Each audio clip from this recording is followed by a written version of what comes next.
তাইফের ময়দানে ক্ষতবিক্ষত শরীর, রক্ত ঝরছে আল্লাহর নবীর গা থেকে। আহারে, আমি সেই জায়গাও দেখেছি, তাইফের সেই জায়গাটাও দেখেছি যেখানে রাসূলুল্লাহ বেহুশ হয়ে পড়েছিলেন, সব থেকে বেশি রক্ত পড়েছে।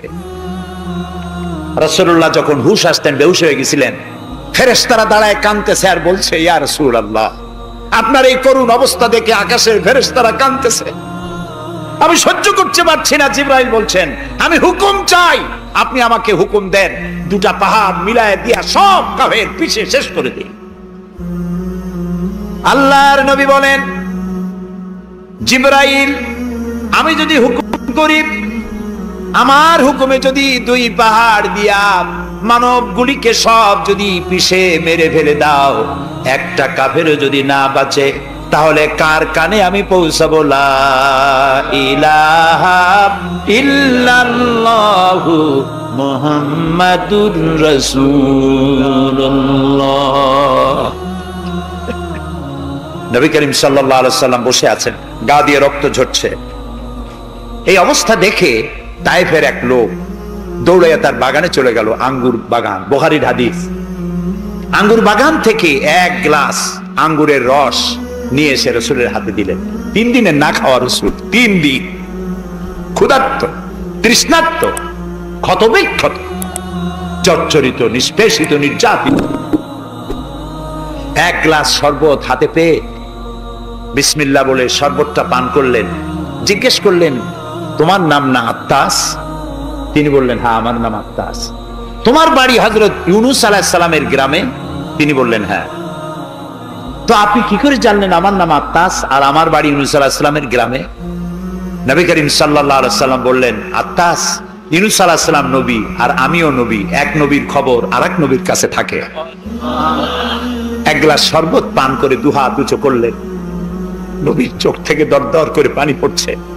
তিনি বলছেন, রব্বুল আলামিন, এই তায়েফবাসী ওরা বোঝে নাই যে আমি তোমার নবী, ওরা বুঝতে পারে নাই যে আমি তোমার রাসূল, ওরা না বুঝে আমাকে ক্ষতবিক্ষত করেছে। আল্লাহ, তুমি এজন্য তায়েফবাসীদের উপরে গজব দিও না, তুমি শান্তি দাও, হেদায়েত দাও। দুনিয়ার সকল নবী কোন কোন ক্ষেত্রে অধৈর্য হয়েছেন, নবী করিম সাল্লাল্লাহু আলাইহি ওয়াসাল্লাম কখনো অধৈর্য হন নাই। প্রিয় ভাই সব, সুলাইমান আলাইহিস সালাম রাষ্ট্র পেয়েছেন, পিঁপড়ার ভাষা বোঝেন। কার ভাষা?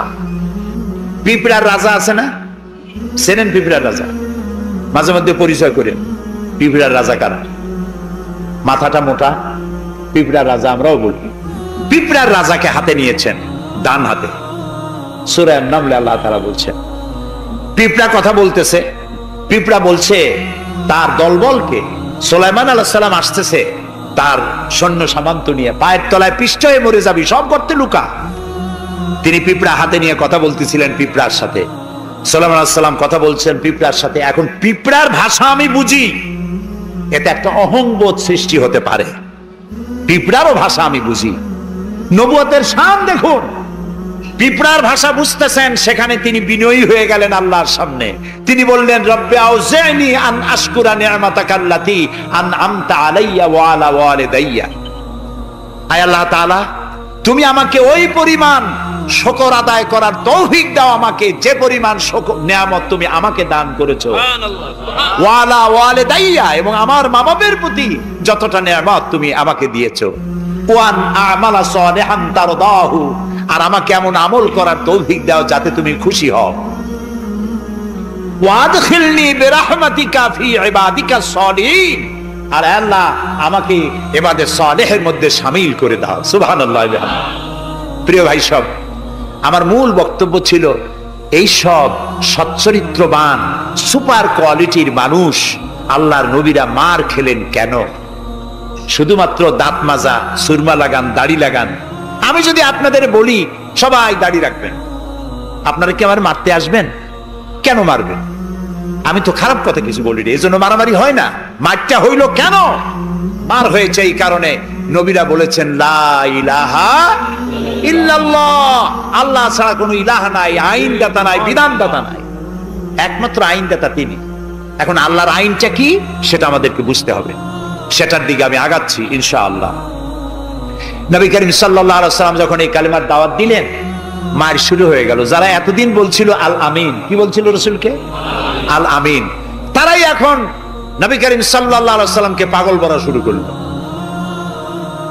রসুলকে পাগল বলা হলে আঘাত লাগে কার গায়ে?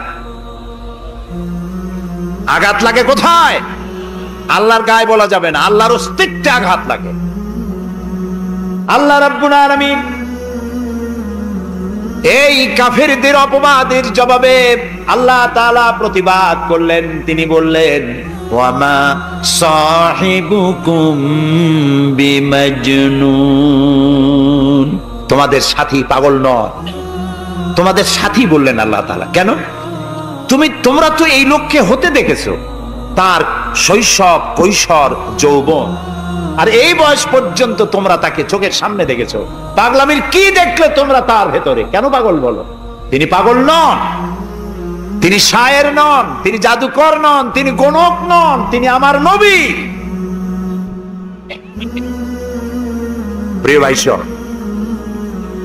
মুসলমানেরা মার খাচ্ছে, পালিয়ে বেড়াচ্ছে। বুখারী শরীফে এসেছে ওয়ান খাব্বাব বিন আরিদ রাদিয়াল্লাহু তাআলা আনহু আন্নাহু قال شكونا إلى رسول الله صلى الله عليه وسلم وهو متوسد بردة له في ظل الكعبة। হযরতে খাব্বাব বলেন, আমরা অত্যাচারিত হয়ে একদিন নবী করিম সাল্লাল্লাহু আলাইহি ওয়াসাল্লামের কাছে গেলাম, যে দেখতে পেলাম তিনি কাবা শরীফের ছায়ায় চাদর মুড়ি দিয়ে আরাম ফরমাচ্ছেন। আমরা কাছে গিয়ে বললাম, আলা তাদউ লানা আলা তাস্তানসিরু লানা ইয়া রাসূলুল্লাহ, হে রাসূল, মাইর খাইতে খাইতে আমরা শেষ হয়ে গেলাম। আমাদের মুসলমানদের উপরে আগুন চাপা দেওয়া হচ্ছে, পাথর চাপা দেওয়া হচ্ছে, বেলালকে উটের পায়ের রশিতে বেঁধে উট তাড়ানো হচ্ছে, ক্ষুধার জ্বালায় শেষ হয়ে গেলাম, ঘুমাইতে দেয় না, মাইরে অস্থির হয়ে গেলাম। হে রাসূল, আপনি কি আল্লাহর কাছে আমাদের জন্য দোয়া করবেন না? আপনি কি আমাদের জন্য আল্লাহর কাছে সাহায্য প্রার্থনা করবেন না? বুখারীর হাদিস। রাসূলুল্লাহ উঠে বসলেন, বললেন, ও খাব্বাব, তোমাদের আগে এই পৃথিবীতে যারা এসেছিলেন সেই সমাজের সমাজপতিরা কলেমার দাওয়াত দেওয়ার অপরাধে তাদেরকে ধরতো। ফায়ুখাজুর রাজুলু ফায়ুহফারু লাহু ফিল আরদ, তারা তাদেরকে ধরতো আর তাদের জন্য গর্ত খনন করত। ফায়ুজালু ফিহা, এরপরে সেই গর্তের ভিতরে তাকে কোমর পর্যন্ত গেড়ে দিত। সুম্মা ইউতা বিল মানশার, এরপরে করাত আনা হতো। ফায়ুদাউ আলা রাসিহি, এরপরে করাত তার মাথার উপরে রাখা হতো। ফায়ুজালু মিসফাইন, এরপরে করাত দিয়ে চিরে জীবন্ত মানুষকে দুই টুকরা করে ফেলে দেওয়া হতো। মা ইয়াসুদ্দুহু যালিকা আন দীনি, এত বড় অত্যাচারের পরেও সে যুগের একজন মুসলমানকেও আল্লাহর দ্বীনের পথ থেকে এক চুলও তারা সরাতে পারে নাই। রাসূলুল্লাহ বলছেন, ওয়াল্লাহি ওয়াল্লাহি, ও খাব্বাব, আমি আল্লাহর নামে কসম করছি। কে বলছেন? রাসূলুল্লাহ কসম করছেন, আমি আল্লাহর নামে শপথ করছি, লা ইউতাম্মান্নাল্লাহু হাদাল আমরা হাত্তা ইয়াসিরুর রাকিবু মিন সানা ইলা হাদারামাউত। সেদিন বেশি দূরে নয়, যেদিন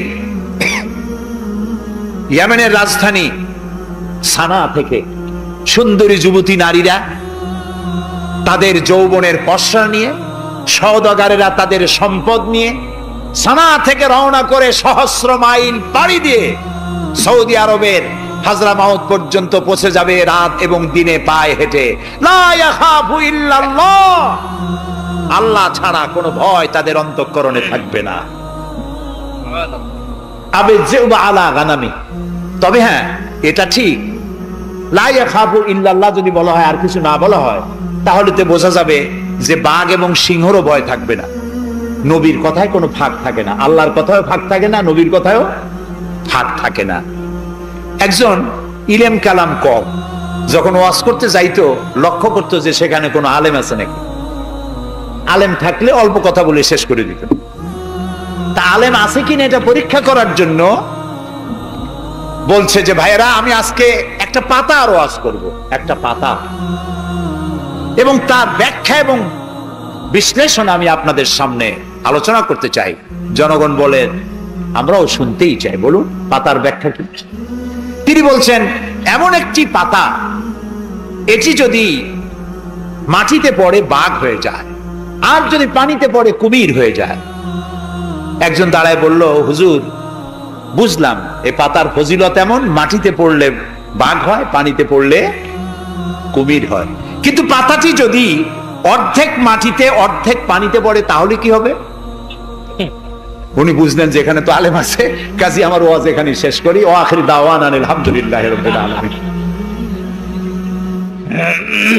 কথার মধ্যে ফাঁক থাকলে এরকম হয়, কিন্তু আল্লাহর কথা, নবীর কথায় কোনো ফাঁক নাই। লা ইয়াখাবু ইল্লাল্লাহ, আল্লাহ ছাড়া কোনো ভয় থাকবে না। কিন্তু গরু ছাগল ভেড়া নিয়ে যাইতে গেলে যদি জঙ্গলের বাঘ আক্রমণ করে, সে ভয় কি থাকবে না? আল্লাহ রাসূল ব্যাখ্যায় বলছেন লা ইয়াখাবু ইল্লাল্লাহ আবে যেও আলা গানামি, তবে তোমার ঘোড়া, তোমার সাথের ভেড়া ছাগল পশু যদি থাকে তো তার উপরে বাঘের আক্রমণ এ ভয় থাকতে পারে, কিন্তু সম্পদ হরণ, সতীত্ব হরণ, জীবন হরণের কোনো ভয় থাকবে না, এমন সমাজ কায়েম হবে। লা ইয়াখাফু ইল্লাল্লাহ ওয়ালাকিন্নাকুম তাস্তাজিলুন, তবে তোমরা খুব তাড়াহুড়ো করছো, একটু সহ্য করো, একটু ধৈর্য ধরো। নবী করিম সাল্লাল্লাহু আলাইহি সাল্লাম একটি সুন্দর সমাজ উপহার দিলেন। আমি ইতিহাস থেকে আপনাকে শোনাতে চাই। রাসূলুল্লাহ ইন্তেকাল করেছেন, ঐতিহাসিকরা লিখছেন মদিনার এক যুবতী নারী কি সমাজ কায়েম করে গেল শোনেন। রাসূলুল্লাহ ইন্তেকাল করেছেন, ঐতিহাসিকরা লিখছেন সেই সমাজের একটি যুবতী নারী মদিনা থেকে কোনো এক আত্মীয়র বাড়ি বেড়াতে রওনা করেছেন। যেতে যেতে আত্মীয়র বাড়ি পৌঁছবার আগেই সন্ধ্যা হয়ে গেল। মনে মনে ভাবলো, এখন যদি আমি কোনো পরপুরুষের সামনে পড়ি তাহলে তো আমার সতীত্ব যাবে, অলংকার আদিও যাবে, সারা জীবনের লালিত সম্পদ নষ্ট হয়ে যাবে। খুব ভীত সন্ত্রস্ত পদে এগোচ্ছে, আর বাঘ দেখা হরিণীর মতো তার চোখ এদিক ওদিক তাকাচ্ছে আর হাঁটতেছে। হঠাৎ দেখে দূর থেকে তার দিকেই এগিয়ে আসছে এক যৌবন ভরা এক যুবক। যুবককে কাছে আসতে দেখে যুবতী নিজের লালিত সম্পদ, সতীত্ব আর অলংকার আদি হারাবার ভয়ে মাটির উপরে বসে পড়েছে, তার রুহু গলার কাছে এসে গেছে। ঐতিহাসিকরা লিখছেন যুবকটি যুবতীর কাছে এসে দাঁড়িয়েছে। যুবতী মহিলার চোখের উপরে চোখ রেখে যুবক ছেলে বলছে, মা, আমাকে দিয়ে তোমার কোনো অনিষ্ট হবে না, তুমি কোথায় যাবে আমাকে বলো, আমি পাহারা দিয়ে তোমার গন্তব্যে পৌঁছে দেব। আমার পরিচয় শোনো, আমি মুসলমান। সুবহানাল্লাহ। রাসূলুল্লাহ এই মুসলমান বানিয়েছিলেন, এই সমাজ বানিয়েছিলেন। তাই আমি আফসোস করে বলি, মরা মানুষ জিন্দা হওয়ার কোন সুন্নত যদি থাকতো, আর একজন সাহাবী যদি আজ জিন্দা হতেন আর আমাদেরকে যদি দেখতেন, তাহলে চিৎকার দিয়ে বলতেন আল্লাহর কসম, রাসূলুল্লাহ দান্দার মোবারক শহীদ করে সাহাবীরা জীবন দিয়ে যে মুসলমান বানিয়ে রেখে গিয়েছিলেন, আল্লাহর কসম এগুলা সেই মুসলমান না। আমাদের চরিত্র এই পর্যায়ে পৌঁছে গেছে। রাসূলুল্লাহ সাল্লাল্লাহু আলাইহি ওয়াসাল্লাম ইসলাম দিয়ে মানুষকে একটি সুন্দর সমাজ দিয়েছেন। ইসলাম মানেই শান্তি। বলেন তো ইসলাম মানে কি? বলেন না, অর্থ কি? শান্তি। তবে শর্ত সাপেক্ষে, যারা আনুগত্য করবে তাদের জন্য শান্তি। আমরা একজন আর একজনের সঙ্গে দেখা হলে কি বলি? আসসালামু আলাইকুম। যারা প্রত্যেক দিন প্রতি মুহূর্তে একজন আর একজনকে সালাম দেয়, সেই জাতি কোনোদিন সন্ত্রাসী হতে পারে? আসসালামু আলাইকুম, আপনি বললেন ওয়ালাইকুম আসসালাম। নবী করিম সাল্লাল্লাহু আলাইহি ওয়াসাল্লাম বলেছেন আফশুস সালাম ওয়া আতইমুত তুআম ওয়া সাল্লু আন-নাসু বিন-নিয়াম তাদখুলুল জান্নাতা বিস-সালাম। তিনটি কথা। কয়টি কথা শুনতেছেন আপনারা? এক নম্বর হচ্ছে সালাম বিনিময় করো বেশি করে। রাসূলুল্লাহ বলছেন, একটা গাছের এপাশে বসে দেখা হয়েছিল, সালাম দাও। গাছটা ঘুরে আসছে, লোকটা আবার সালাম দাও। আমাদের দেশে অভ্যাস নাই। সব বসেরা চায় আমার অধীনস্থ লোকেরা আমারে সালাম দিক। রাসূলুল্লাহ তার স্ত্রীকে সালাম দিতেন। এমনকি রাস্তা দিয়ে যাওয়ার সময় বাচ্চা পোলাপান খেলাধুলা করছে, তাদেরকে তিনি সালাম দিতেন। আমরা কি দেই? আমরা দেই না। হুজুররা মনে করেন মুরিদরা আমারে দেবে, মন্ত্রী মনে করে অন্যরা আমারে দেবে, এসপি মনে করে পুলিশ আমারে দেবে, কিন্তু সালাম যিনি আগে দেবেন তিনি অহংকার মুক্ত। সুবহানাল্লাহ। এবং এই সালাম অন্যরা বলে কি সুপ্রভাত, গুড মর্নিং, গুড ইভিনিং, শুভ সন্ধ্যা, শুভরাত্রি। এটার ব্যাখ্যা কি? সকালবেলায় 280 মাইল স্পিডে ঝোড়ো হাওয়া প্রবাহিত হচ্ছে, 30 ফিট উঁচু হয়ে জলোচ্ছ্বাস হচ্ছে, মানুষ মরতেছে, বাড়ির টিন উড়ে যাচ্ছে। সকালবেলা কেউ যদি যায় বলে গুড মর্নিং, থাপড়ায় দাঁত ফালাই দেবে না? বেটা এর চাইতে ব্যাড মর্নিং তো কখনো আসে নাই। রাতের বেলায় মা মারা গেছে, তার বাড়ি গিয়ে বলছে গুড নাইট, কেমন লাগবে কোন? সুতরাং ইসলামের বিষয়টাই মোর সায়েন্টিফিক। সুখে দুঃখে, বিপদে আপদে, সুখে শান্তিতে, রাতে দিনে, সকালে সন্ধ্যায় যখন দেখা হচ্ছে একজন আরেকজনকে সালাম, আসসালামু আলাইকুম। পয়সা লাগতেছে? কথা না কইলে বুঝবো কি? বিনা পয়সায় আল্লাহ তোমার উপরে শান্তি দিক, রহমত দিক, আপনি আরো বেশি করে কোন ওয়ালাইকুম আসসালাম ওয়া রাহমাতুল্লাহি ওয়া বারাকাতুহু ওয়া মাগফিরাতুহু। তারপরে কি করে? হাত দেন। কিছু কিছু লোক আছে হাত মোটে ছোঁয়ায়, সবটা দিতে চায় না। আবার হাতটা দিয়া এরকম ঝাঁকি ঝাঁকি করে, মনে করে যত ঝাঁকি তত নেকি। এটা কিন্তু একটা পাগলামি। জি, আপনি হাত নাচান কেন? ধরে রাখেন আর বলবেন ইয়াগফিরুল্লাহু লি ওয়া লাকুম, আল্লাহ তোমারও শান্তি দিক, আমারও শান্তি দিক, আল্লাহ তোমারও মাফ করুক, আমারও মাফ করুক। সুবহানাল্লাহ। সালাম দাও বেশি করে। কে বলতেছেন? আল্লাহ রাসূল। বাড়িতে যে সালাম দেবেন, বউরে সালাম দেবেন। আপনার স্ত্রী আপনার কৃতদাসী নয়, আপনার সমান অধিকার। আপনি সালাম দিবেন। ঘরের মধ্যে মুখ কালো করে ঢুকলেন, বউ কিছু কইল না, আপনিও কিছু কইলেন না, মনে হলো দুইজন বোবা। আপনি ঘরের মধ্যে প্রবেশ করতেছেন, আসসালামু আলাইকুম ওয়া রাহমাতুল্লাহ, গৃহবাসীরা তোমাদের উপর আল্লাহর রহমত নাজিল হোক। সুবহানাল্লাহ বলবেন না? আজকেই এই আমল করবেন, বাড়ি যাইয়ে বউরে সালাম দেবেন। তবে যারাদের কোনোদিন দেওয়ার অভ্যাস নাই তাদের একটা সমস্যা হইতে পারে। হঠাৎ করে সালাম দিলে বউ মনে করবে কপালে দুঃখ আছে বুঝে আসছে, একটু বুঝাই বলে নেবেন। তবে আজকের থেকে সালাম শুরু হবে, ঠিক আছে না ভাই? আজকের থেকে শুরু হবে। বাচ্চাকে বাড়ি থেকে বিদায় করছেন, স্কুলে যাচ্ছে, মা বাবা শিখায় বাই বাই, টাটা, যাই যাই, খাই খাই। একটা কথা হইলো? বাচ্চা বিদায় হচ্ছে, বাচ্চার মাথায় হাত দিয়া বলেন ফি আমানিল্লাহ, তোমারে আমি আল্লাহর আমানতে ছেড়ে দিলাম। সুবহানাল্লাহ। কিসের বাই বাই টাই টাই? আমরা মুসলমান, এই মুসলিম ট্র্যাডিশন, মুসলিম কালচার বাঁচায় রাখতে হবে যে কোনো মূল্যে। ছেলেদের নাম রাখতে গিয়ে মন্টু, বল্টু, সেন্টু, ডবলু, আকাশ খাতুন, বাতাস বেগম, একটা নাম হইল।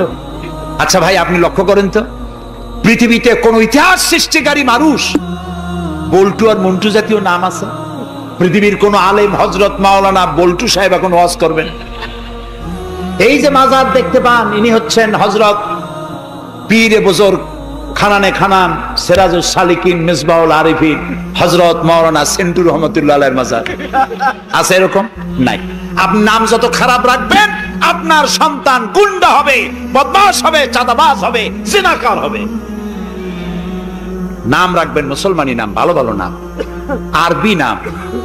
আলেমদের কাছে জিজ্ঞাসা করে নাম রাখবেন যে এই নামটা কি রাখবো আর নামের অর্থটা কি। আন্দাজে আবার নাম রেখেন না। কুয়েত এয়ারপোর্টে একদিন বাংলাদেশের একজনের পাসপোর্ট দেখে পুলিশেরা হাসাহাসি করতেছে। কারণ কি? কারণ হলো পাসপোর্টধারী যিনি, তার নাম হলো জামাল মিয়া, আর পিতার নাম হলো তরিক মিয়া।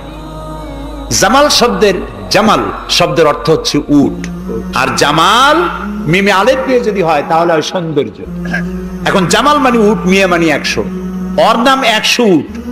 আর তরিক মানে রাস্তা, মিয়া মানে 100, ওর নাম 100 উট আর ওর বাপের নাম 100 রাস্তা। 100 রাস্তার ছেলে 100 উট। তা খালি আরবি রাখলে তো হবে না, নামে আরবির অর্থ কি? জি, অর্থবোধক নাম রাখতে হবে।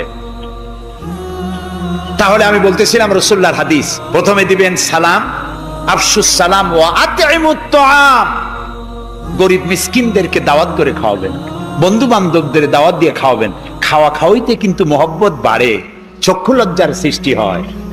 খালি অপরের পয়সা দিয়ে রিকশায় চড়বেন, রিক্সায় দুইজন উঠলো, একজন নামে হেঁটে চলে গেল, একসাথে দুইজনে খাইলো, আর একজনে খেলাল করতে করতে বাইরে গেল, পয়সাও দিল। এই চালাকি এক সময় ধরা পড়ে যায়। এই জন্য মানুষকে বাড়িতে দাওয়াত দিয়ে খাওয়ানো, রাসূলুল্লাহ বলেন দাওয়াত দিয়ে খাওয়াও।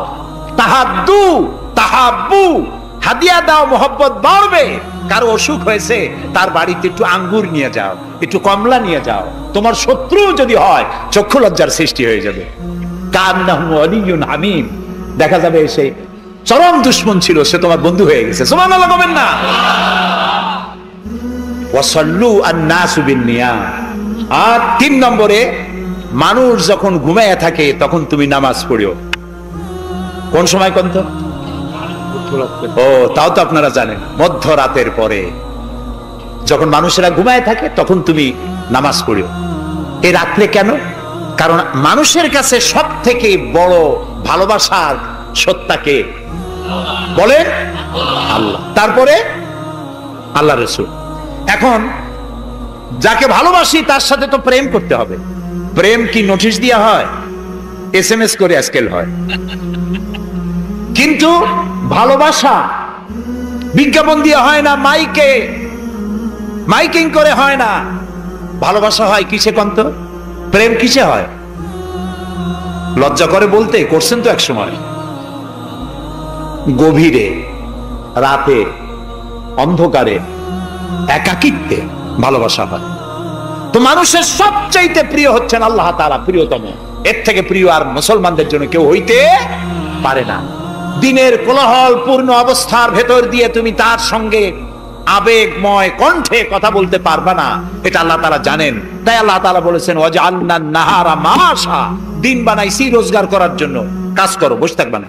ফাইজা কুদিয়াতিস সালাত ফান্তাশিরু ফিল আরদ, নামাজ পড়া হয়ে গেছে, মসজিদে বসে থাকতে পারবা না।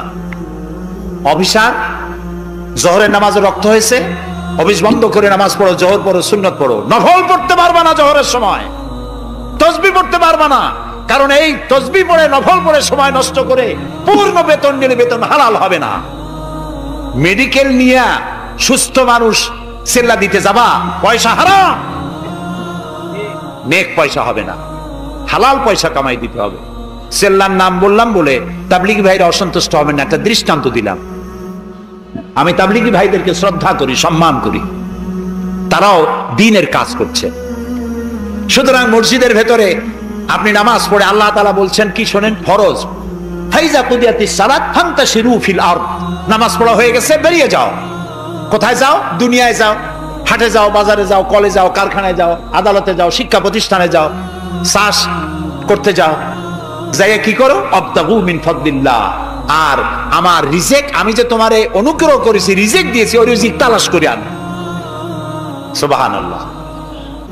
প্রিয় ভাই সব, হযরত ওমর রাদিয়াল্লাহু তাআলা আনহু মসজিদের ভিতরে দেখলেন কিছু লোক বসা, জোহরে দেখলেন, আসরে দেখলেন, মাগরিবে দেখলেন, এশায় দেখলেন। পরের দিন ফজরের সময় সেই একই জায়গায় কয়েকটা লোক, একই লোক দেখে জিজ্ঞেস করলেন, তোমরা কারা?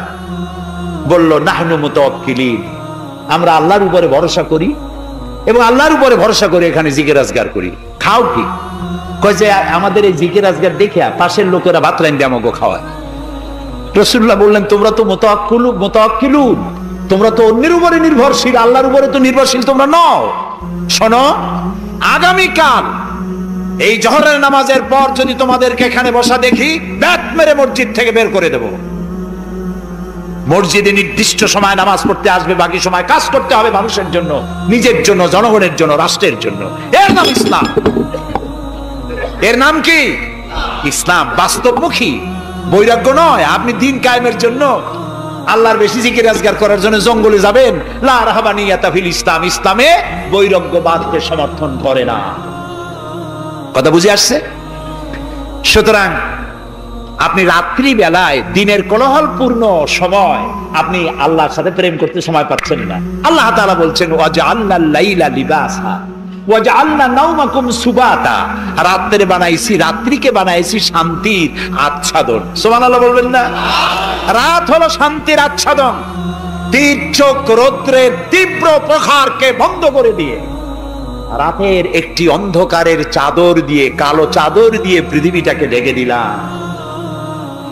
আরেকটু শান্তির জন্য চাঁদ আর তারকার নামে কিছু ডিম লাইট জ্বালাই দিলাম। গভীর রাত্রে ওঠো, মানুষ যখন ঘুমায় তখন তুমি সেজদায় পড়ে কাঁদো। রাসূলুল্লাহ বলেছেন, অনুশোচনা আর অনুতপ্তের এক ফোঁটা পানি নাকের অর্ধেক আসতে না আসতে আল্লাহ তাআলা ওই ক্রন্দনরত বান্দাকে মাফ করে। সুবহানাল্লাহ। এই তিনটি কাজ যে করবে, কয়টা কাজ? তিনটি। এই তিনটি কাজ যারা করবে তাদখুলুল জান্নাতা বিসসালাম, আখরাজাহু মুসলিম। মুসলিম শরীফের হাদিস। রাসূলুল্লাহ বলছেন, এই তিনটে কাম করো, শান্তির সাথে জান্নাতে চলে যাবে। তাহলে যে জাতির জীবন ব্যবস্থার নাম কি? ইসলাম। আর আমাদের নাম মুসলমান। সব জায়গায় কিন্তু শান্তি, দেখা হইলে সালাম। আল্লাহর নাম কি? শান্তি। আর আল্লাহর এক নাম কি? সালাম আছেন আল্লাহর নাম, আল্লাহর নাম শান্তি। তারপরে নামাজ পড়ে শেষ করার পরই ডান দিকে বাম দিকে কি বলি? নামাজ পড়েও বলি আসসালামু আলাইকুম ওয়া রাহমাতুল্লাহ। জীবনের শেষ নামাজ কোনটা? জানাজা। তার শেষ কথা কি? আসসালামু আলাইকুম ওয়া রাহমাতুল্লাহ। এরপরে মুমিনদের লাস্ট ডেস্টিনেশন দারাকা দারাস সালাম। শেষ জায়গা কোথায়? জান্নাত। এই যাদের ধর্ম, এই যাদের দ্বীন, এই যাদের জীবন ব্যবস্থা, সেখানে আল্লাহর আইন প্রতিষ্ঠার নামে বোমা মারা লাগবে? জবাব দেন। সন্ত্রাসী তৎপরতা করা লাগবে? কোন নবী, কোন রাসূল সন্ত্রাসী তৎপরতা চালিয়েছেন, মানুষ হত্যা করেছেন, এর কোন নজির আছে পৃথিবীতে? আছে? পৃথিবীতে নাই। আপনারা বলতে পারেন, তাহলে রাসূলুল্লাহ যুদ্ধ করছিলেন কেন? নবী করিম সাল্লাল্লাহু আলাইহি ওয়াসাল্লাম যত যুদ্ধ করেছিলেন সব ছিল ডিফেন্সিভ, আত্মরক্ষামূলক। তিনি নিজে যুদ্ধ শুরু করেছেন, এর কোন নমুনা নাই। একটি হাদিস পাওয়া যাবে না যে নবী করিম সাল্লাল্লাহু আলাইহি ওয়াসাল্লাম ক্ষমতা গ্রহণ করার পর সাহাবীদের রাতের বেলায় পাঠিয়ে দিয়েছেন, ওই গ্রাম আমার উপর ঈমান আনে নাই, বাড়ি শুদ্ধ জ্বালায় দাও, হত্যা করো, বলেছেন? সুবহানাল্লাহ। বন্দীরা এসেছে, বন্দীদেরকে তিনি শর্ত করেছেন, বন্দীদের খাবার দিয়েছেন, থাকার দিয়েছেন, আর বলেছেন কোন বন্দী যদি একটা নিরক্ষর লোককে অক্ষর জ্ঞান সম্পন্ন করাতে পারে, স্বাক্ষর দিতে পারে, এই জ্ঞানটুকুন যদি দিতে পারে, এর বিনিময়ে তাকে মুক্তি দেওয়া হবে। আজকে আমেরিকা আমাদেরকে ভদ্রতা শিখায়, বন্দীদের সাথে তোমরা কি ব্যবহার করেছো? আল গারিব কয়েদখানায় কি অসভ্যর বর্বরতা তোমরা করেছো, পৃথিবীর ইতিহাসকে ম্লান করে দিয়েছো, সভ্যতার মুখে কালিমা লেপন করেছো। আল গারিব কয়েদখানার তারা কি করেছে আমি ভাষা দিয়া ভদ্রলোকের সামনে তা উচ্চারণ করতে পারবো না।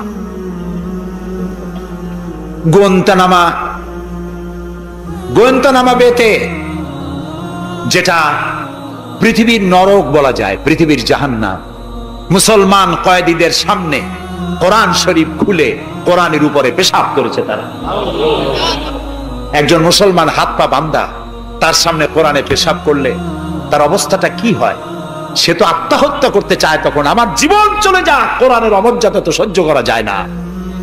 তোমরা তাই করেছো। তোমরা ইরাকে 70 বছরের বৃদ্ধা নারীকে দুই পার দুই হাতের উপরে ভর করে গাধার মতো বানাইয়া তার পিঠের উপরে তোমরা চড়ে বাজারে বাজারে ঘুরেছো। তোমরা সেই জাতি, তোমরা নারীত্বের অমর্যাদা করেছো, মনুষ্যত্বের অমর্যাদা করেছো। বাংলাদেশকে গণতন্ত্র শিক্ষা দেওয়ার জন্য তোমাদের আসার কোনো জরুরত নাই। গণতন্ত্র আমাদের কাছ থেকে শিখে যাও, সভ্যতা ভদ্রতা আমার দেশ থেকে শিখে যাও। তোমরা সাম্প্রদায়িক সম্প্রীতির কথা বলো, আমার দেশ থেকে শেখো।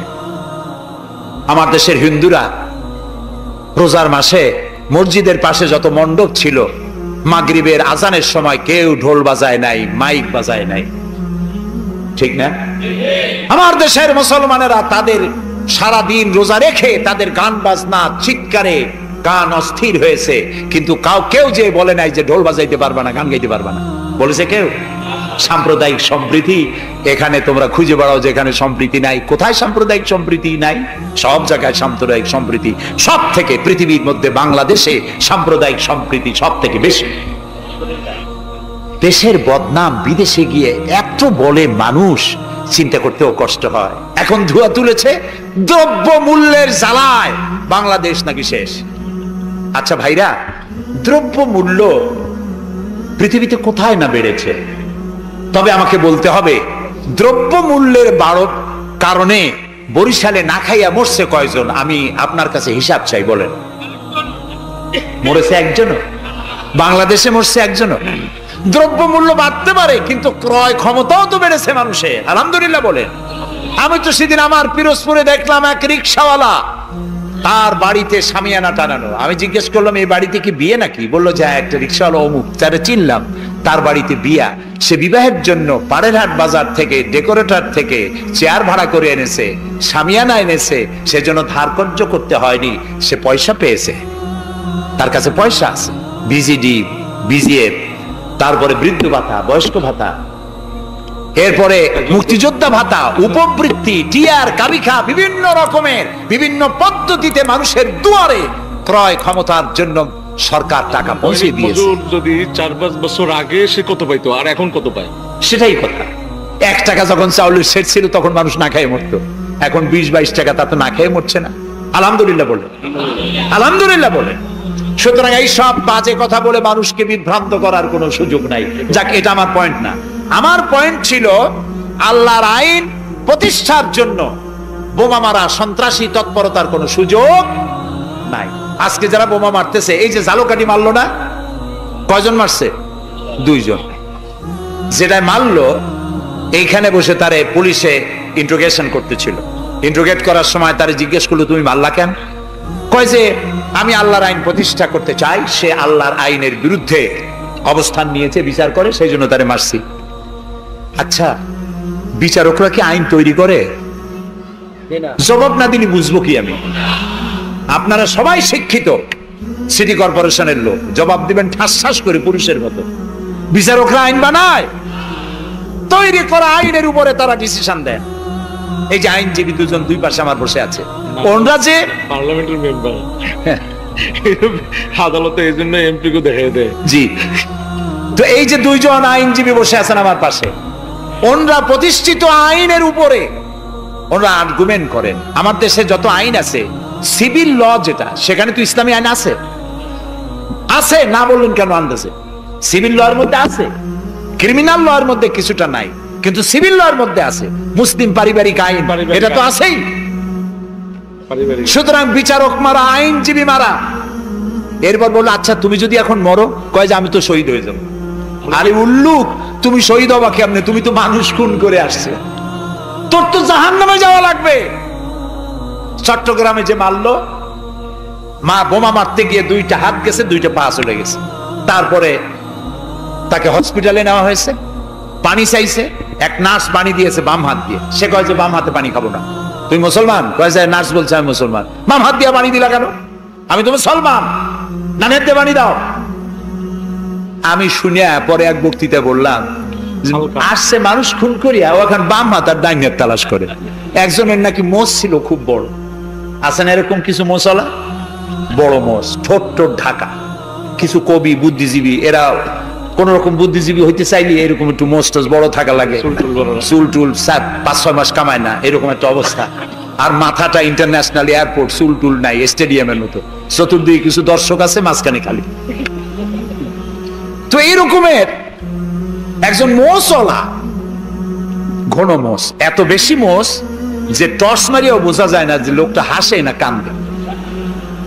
ওই রকম এক মোষওয়ালা লোকের মদ খাওয়ার অভ্যাস ছিল। মদের গ্লাস বাম হাতে, আর ডান হাত দিয়ে মোষগুলো উঁচু করিয়া বাম হাত দিয়ে মদ খাইতেছে বহুত কষ্ট করে। একজন জিজ্ঞেস করলো, ভাই তুমি মদ খাওয়াতে এত কষ্ট করতেছো কেন? ঢকঢক করে গিললেই তো হয়, মোষগুলো উঁচু করে নেছো। কয় যে ভাই, হযরত ওলামায়ে কেরামের মুখে শুনছি, পানি টানি কিছু খাইতে গেলে মোষ লাগলে মাকরুহ হয়। ও খাইতেছে মদ, ও মানুষ খুন করে আসছে, আর ও বলতেছে যে আমি বাম হাতের পানি খাবো না। বেটা তুই জাহান্নামে যাবি। আল্লাহ তাআলা বলেছেন, ওমাই ইয়াকতুল মুমিনান মুতাআম্মিদান ফাজাযাউহু জাহান্নাম খালিদান ফিহা ওয়া গাদাবাল্লাহু আলাইহি ওয়া লানাহু ওয়া আ'আদ্দা লাহু আযাবান আযীমা। আল্লাহ তাআলা বলেছেন, যে ব্যক্তি কোনো মানুষ হত্যা করে, মুমিন হত্যা করে ইচ্ছে করে, তার একমাত্র শাস্তি হলো জাহান্নাম। কে বলতেছে? আল্লাহ তাআলা। জাহান্নাম, এবং আল্লাহ লানত, এবং চিরকাল সে জাহান্নামে থাকবে। আল্লাহ তাআলা আরো বলছেন, ওমান কাতালা নাফসান বিগাইরি নাফসিন আও ফাসাদিন ফিল আরদ ফাকান্নামা কাতালান নাসা জামিআ। যদি বিচারকরা বিচারের মাধ্যমে কাউকে মৃত্যুদণ্ড না দেয়, এরকম কোন মানুষকে কেউ যদি হত্যা করে, সে একটি মানুষ হত্যা করলো না, সেজন্য বিশ্বের সমগ্র মানব গোষ্ঠীকে হত্যা করলো। একটা মানুষ হত্যা করার অপরাধ হচ্ছে বিশ্বের সব মানুষ হত্যা করার সমান। ওয়ামান আহিয়াহা, আর কেউ যদি একটি মানুষকে বেঁচে থাকার সুযোগ করে দিল, ফাকান্নামা আহিয়ান নাসা জামিয়া, সেজন্য সারা পৃথিবীর মানুষগুলিকে বেঁচে থাকার জন্য সুযোগ করে দিল। যারা মানুষ হত্যা করে তাদের শাস্তি কি? আল্লাহ তাআলা বলছেন, ইন্নামা জাযাউল লাযিনা ইউহারিবুনাল্লাহ ওয়া রাসূলাহু ওয়া ইয়াসআউনা ফিল আরদি ফাসাদান। যারা আল্লাহর এই জমিনে বিপর্যয় সৃষ্টি করতে চায়, সন্ত্রাস সৃষ্টি করতে চায়, তাদের জন্য 4 প্রকার শাস্তি। কয় প্রকার শাস্তি? কে বলতেছে? যারা বোমা মারে, যারা গ্রেনেড হামলা করে, যারা মানুষ হত্যা করে, যারা শান্তিপূর্ণ সমাজের উপরে সমাজকে বিশৃঙ্খলা সৃষ্টি করতে চায়, আল্লাহ তাআলা তাদের জন্য 4 প্রকারের শাস্তি নির্ধারণ করেছেন। আইয়ুকাত্তালু, তাদেরকে হত্যা করো, আও ইউসাল্লাবু, অথবা তাদেরকে শুল দণ্ডে দিয়ে দাও, আও তুকাত্তা আইদিয়াহুম ওয়া আরজুলিহিম, অথবা তাদের ডান হাত আর বাম হাত উল্টা কেটে দাও। হয় প্রথমে ডান, পরে বাম পা, বাম হাত ডান পা, একটার উল্টা আর একটা কাটো। চতুর্থ, আও ইয়ানফাউ মিনাল আরদ, অথবা দেশ থেকে বহিষ্কার করে দাও। সুতরাং আজকে যারা সন্ত্রাসী তৎপরতা চালাচ্ছে, তাদের সাথে ইসলামের কোনো সম্পর্ক নাই। পত্রিকার মাধ্যমে, এক শ্রেণীর সাংবাদিকতার মাধ্যমে এক শ্রেণীর ধর্মনিরপেক্ষ রাজনীতিবিদরা এই সমস্ত সন্ত্রাসের দোষ আলেমদের মাথায় উঠায় দিতে চেয়েছিল। আল্লাহ আমাদের রক্ষা করেছেন, আলহামদুলিল্লাহ। বাংলাদেশের সমস্ত মসজিদ, মাদ্রাসার ইমাম, শিক্ষক, আলেম, ওলামা, পীর, বুজুর্গ সব ময়দানে নেমে পড়ে প্রতিবাদ জানিয়েছে, ইসলামের সাথে এর কোনো সম্পর্ক নাই, সম্পর্ক থাকতে পারে না। বিদায় হজে শুনতেছেন, নবী করিম সাল্লাল্লাহু আলাইহি ওয়াসাল্লাম বক্তব্য রাখছেন। বিদায় হজে নবী করিম সাল্লাল্লাহু আলাইহি ওয়াসাল্লাম বললেন, ও সাহাবীরা, আজকের কোন দিন? তারা বললেন, আজকে 9 জিলহজ, ইয়াউমে আরাফা। এটা কি মাস? তারা বললেন, জিলহিজ্জা, এটা জিলহজ মাস। যে ঘর তোমরা তওয়াফ করে, এই ঘরটা কার? সাহাবীরা বললেন, এটা আল্লাহর ঘর। নবী করিম সাল্লাল্লাহু আলাইহি ওয়াসাল্লাম বললেন, আজকের দিন, আরাফাতের দিন যেমন পবিত্র, আজকের মাস যেমন পবিত্র, আল্লাহর ঘর যেমন পবিত্র, তোমাদের একের রক্ত আরেকজনের কাছে সেই রকম পবিত্র। সুবহানাল্লাহ বললেন। রাসূলুল্লাহ বলছেন, একটি মানুষ হত্যা করা কত বড় অপরাধ শোনো। গোটা বিশ্ব ধ্বংস হয়ে যাওয়া আল্লাহর কাছে সহজ, একটা মানুষ হত্যা করা এর থেকে বেশি কঠিন আল্লাহর কাছে। এবং কিয়ামতের দিন আল্লাহ সর্বপ্রথম হত্যার বিচার করবেন। কাবিল আর হাবিলের বিচার দিয়া রক্তের বিচার শুরু হবে সর্বপ্রথম।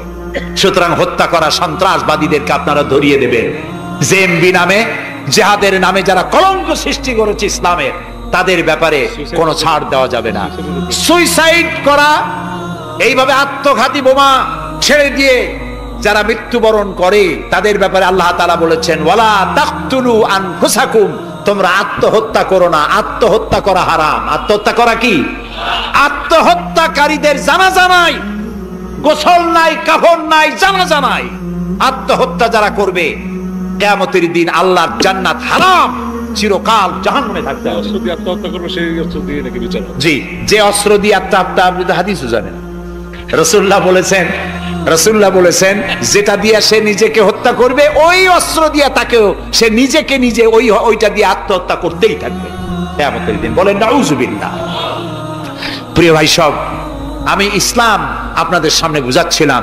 মারামারি কাটাকাটির মধ্য দিয়ে ইসলাম আসে নাই। ইসলাম এসেছে ভালোবাসা, আন্তরিকতা, প্রেম, উদারতা, ঔদার্য, মহব্বত আর রাসূলের অনুপম চরিত্র মাধুর্যের মধ্য দিয়ে ইসলাম প্রতিষ্ঠিত হয়েছে। এর থেকে শান্তির ধর্ম, এর থেকে ভালো জীবন ব্যবস্থা, এর থেকে সায়েন্টিফিক জীবন ব্যবস্থা পৃথিবীতে আর নাই। এই ইসলাম এর মধ্যে আল্লাহ আমাদেরকে পয়দা করেছেন, বলি আলহামদুলিল্লাহ। আজ আর বলবো না, বাকি কথা বলবো আগামীকাল ইনশাআল্লাহ। আর ঢাকা থেকে কয়েকটা লাইব্রেরি, মোবাইল লাইব্রেরি এসছে, এখানে বইপত্র পাওয়া যায়। বিশেষ করে যে কোরআনের তাফসীর আমি করতেছি, এতক্ষণ কোরআনের ব্যাখ্যাই বলেছি। এই কোরআন শরীফের বাংলা অনুবাদ আল কোরআন একাডেমি লন্ডন ওরা করেছে 750 পৃষ্ঠা কোরআনে কারীম, একদিকে আরবি আর একদিকে বাংলা, সুন্দর সহজ সাবলীল অর্থ করা। এটি মাত্র 120 টাকা হাদিয়ায় তারা দেয়। এটি ছাপা খরচও না, শুধু মানুষেরা বেশি করে জানুক সেই জন্য তারা বিতরণ করছে। আপনারা নেওয়ার সময়, যাওয়ার সময় নিয়ে যাবেন। আর তাফসীর জানার জন্য তাফহিমুল কোরআন, বর্তমান বিশ্বের শ্রেষ্ঠ তাফসীর তাফহিমুল কোরআন পড়ার আহ্বান জানাচ্ছি। এখন মোনাজাত হবে। আগামীকাল আপনারা আপনাদের ভাই, আত্মীয় স্বজন সবাইকে নিয়ে আসবেন, যাতে ইসলাম কি তার ব্যাখ্যা পূর্ণাঙ্গভাবে আমরা জানতে পারি। 19 নম্বর আয়াত সূরা আলে ইমরানের ব্যাখ্যা কালকে দেওয়া হবে। ربنا ظلمنا أنفسنا وإن لم تغفر لنا وترحمنا لنكونن من الخاسرين। আয় আল্লাহ তাআলা, হাজার হাজার মুসলমান নরনারী দীর্ঘক্ষণ ধরে তোমার কোরআনের কথা শুনেছি, নবীর কথা শুনেছি। আল্লাহ তাআলা মেহেরবানি করে আমাদের জিন্দেগীর গুনাহ খাতাকে মাফ করে দাও রব্বুল আলামিন। तमाम পৃথিবীর মাটির নিচে যত মুমিন মুমিনাত শুয়ে আছে তাদেরকে ক্ষমা করে দাও। আল্লাহ তাআলা আমাদের প্রিয় জন্মভূমি বাংলাদেশের উপরে তোমার রহমত নাজিল করো। হায় আল্লাহ তাআলা, এই দেশে শান্তি, শৃঙ্খলা, সমৃদ্ধি, এদেশের গণতন্ত্র, এদেশের সাম্প্রদায়িক সম্প্রীতি, এদেশের অখণ্ডত্ব, অস্তিত্ব কিয়ামত পর্যন্ত তুমি অক্ষুণ্ণ রাখো। আল্লাহ, এই দেশে যারা বিশৃঙ্খলা সৃষ্টি করতে চায়, নৈরাজ্য সৃষ্টি করতে চায়, আল্লাহ তাআলা এখানে যারা সন্ত্রাসী তৎপরতা চালাতে চায়, তাদের হেদায়েত করো, তাদের হেদায়েত করো। হেদায়েত যদি ওদের নসিবে না থাকে, তাহলে এই দুষ্টদের হাত থেকে, এই দুষ্ট রাহু এর থেকে আল্লাহ তাআলা এদের কবল থেকে, এদের খপ্পর থেকে, এদের ষড়যন্ত্র থেকে, এদের চক্রান্ত থেকে 56,000 বর্গ মাইলের এই ছোট্ট দেশ আর এই 14-15 কোটি মানুষকে আল্লাহ তুমি রক্ষা করো। আগামীকাল এ মাহফিলের শেষ দিন, তোমার বান্দা বান্দীদেরকে বিপুল পরিমাণে এসে কোরআনের কথা শোনার এবং আমল করার তৌফিক দিয়ে দিও। রব্বানা তাকাব্বাল মিন্না ইন্নাকা আনতাস সামিউল আলিম ওয়া তুব আলাইনা ইন্নাকা আনতাত তাওয়াবুর রহিম।